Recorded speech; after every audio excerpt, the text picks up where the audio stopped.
भारत का इस Paris Olympics का 5वां मेडल आ गया है और ये मेडल जीता है नीरज चोपड़ा, यानी इस पेरिस ओलंपिक्स का सबसे बड़ा मेडल।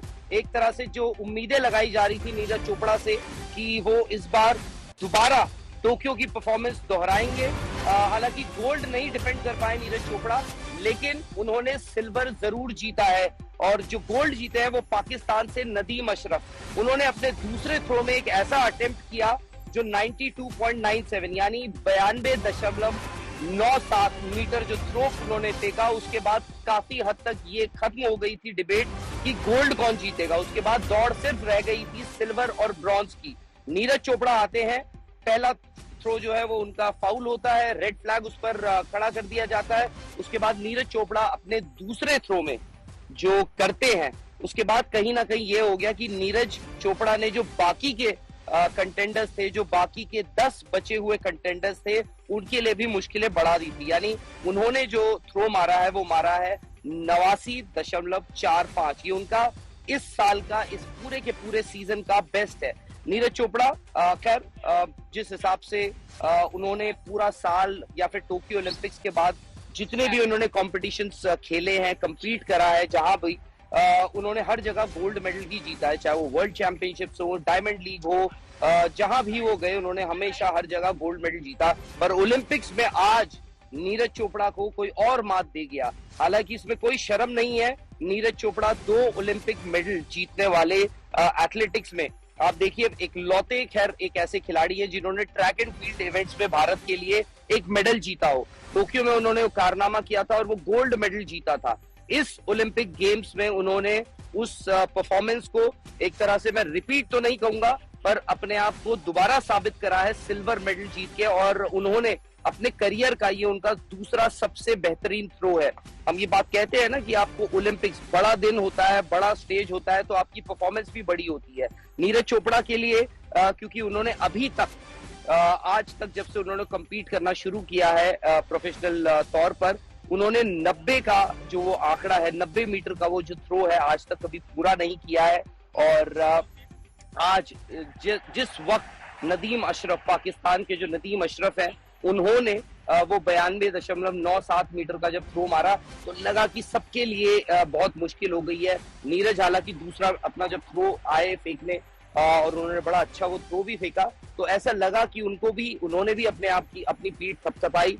और एक तरह से वो कहते हैं कि वो जो है वो शायद से जो बाकी की 4 उनकी थ्रोज बची हुई थी उसके लिए वो गियर अप हो गए थे, पर उनकी जो बाकी की थ्रोज थी वो इतनी काम नहीं आई, क्योंकि वही उनकी जो दूसरी थ्रो थी वो उनकी बेस्ट थ्रो बनी। नीरज चोपड़ा की एक सबसे अच्छी बात यह है कि कंपटीशन कहीं भी खेल रहे हो, बड़े से बड़ा, छोटे से छोटा, उनकी कंसिस्टेंसी उनकी सबसे बड़ी ताकत है। कंडीशंस उनको बहुत ज्यादा मैटर नहीं करती हैं।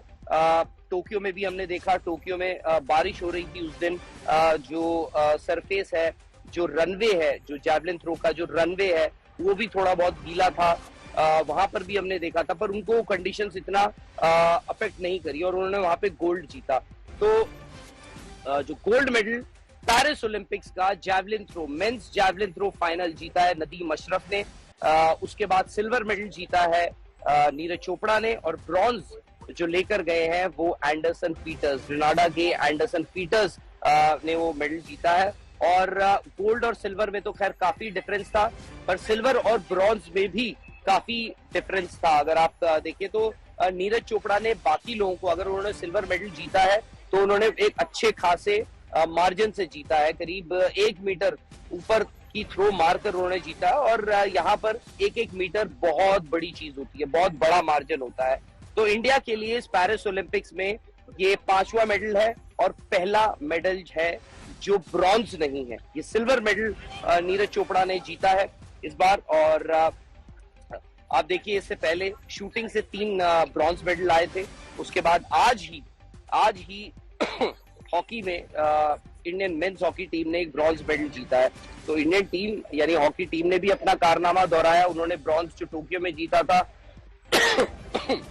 उसको दोहराया, फिर यहाँ पर ब्रॉन्ज मेडल जीता। नीरज चोपड़ा ने अपना कारनामा, खैर ये तो नहीं कह सकते कि उन्होंने दोहराया है, पर उन्होंने ये बिल्कुल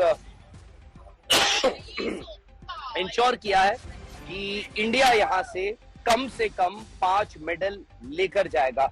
इंडिया यानी ये जो ओलंपिक कैंपेन अपनी खत्म करेगा उसमें कम से कम 5 मेडल होंगे, क्योंकि अमन शेरावत है, वो भी कल रेपेचाज के लिए उतरेंगे अपने रेसलिंग बाउट में, और उनसे भी आप उम्मीद कर सकते हैं कि वो भी एक मेडल जीतेंगे। पर नीरज चोपड़ा, मैं आपको बताऊं, जब नीरज चोपड़ा, क्योंकि यहाँ पर जब 12 फाइनलिस्ट अनाउंस हो रहे थे तो सबसे बड़ी पूरा ये स्टैड डे फ्रांस का जो स्टेडियम है, बहुत पॉपुलर और मशहूर स्टेडियम है, बड़े बड़े इवेंट्स यहाँ पर होते हैं, फुटबॉल इवेंट्स यहाँ पर होते हैं, कंपटीशन टूर्नामेंट्स होते हैं, ओलंपिक का ये आप मान के चलिए ये मेन ग्राउंड है।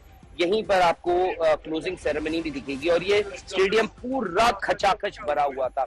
जब नीरज चोपड़ा का नाम यहाँ पर अनाउंस होता है, एक एक करके जब आपके फाइनलिस्ट इंट्रोड्यूस होते हैं तो नीरज चोपड़ा का नाम अनाउंस होता है, और नीरज चोपड़ा जब आते हैं तो पूरा का पूरा स्टेडियम जो है वो गूंज पड़ता है। पर जो पहली सबसे बड़ी गूंज लगी वो नदीम अशरफ। अच्छा, पाकिस्तान के लिए बहुत बड़ा दिन है। पाकिस्तान को 32 साल लग गए एक मेडल के लिए ओलंपिक्स में।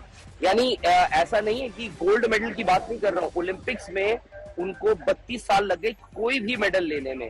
बार्सिलोना यानी 1992 में पाकिस्तान की हॉकी टीम ने एक ब्रॉन्ज मेडल जीत के आखिरी बार उन्होंने मेडल जीता था। नदीम अशरफ मानना पड़ेगा और कहना पड़ेगा ये पाकिस्तान के आज तक के, चाहे क्रिकेटर्स आए हो वहां से, जो मर्जी आया हो, पाकिस्तान के ये सबसे बड़े ग्रेटेस्ट ऑफ ऑल टाइम अगर किसी को आपको कहना है तो वो नदीम अशरफ है।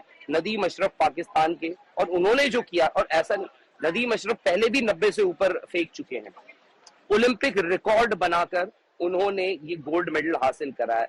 रहा सवाल नीरज का, नीरज चोपड़ा, देखिए उनसे जब जब बात होती है, आपको याद होगा पिछले ओलंपिक्स में भी ये हुआ था, एक कंट्रोवर्सी हो गई थी कि नीरज चोपड़ा की जो जैवलिन थी वो नदीम अशरफ लेकर चले गए थे, तो इसकी वजह से हो सकता था कि उनको दिक्कत हो जाए। तो बड़ी अच्छी कमराडरी शेयर करते हैं नीरज चोपड़ा और नदीम अशरफ।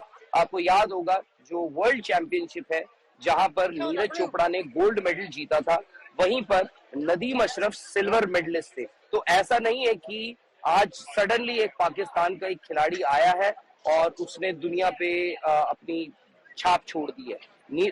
नदीम अशरफ काफी वक्त से एक इस जैवलिन थ्रो की कंपटीशन में एक हायर रैंक प्लेयर थे, उनकी बात होती थी, एक कंपटीशन होता था, सब कुछ होता था। तो नदीम अशरफ ने जो आज किया है पिछले ओलंपिक्स में, यानी टोक्यो में जहाँ पे नीरज चोपड़ा ने गोल्ड जीता था, वहां पे नदीम अशरफ ने 5वां फिनिश किया था। और आते एक अलग रनअप से आते हैं, क्योंकि हर किसी की अपनी अपनी अलग अलग टेक्निक होती है, सब कुछ होता है। तो उस लिहाज से आज नीरज चोपड़ा सिल्वर मेडल जीते हैं, पर भारत के इतिहास में ये मेडल भी बहुत बहुत बहुत महत्वपूर्ण है, इंपॉर्टेंट रहेगा, क्योंकि ट्रैक एंड फील्ड में आज से पहले या फिर टोक्यो से पहले इंडिया ने कभी कोई मेडल नहीं जीता था।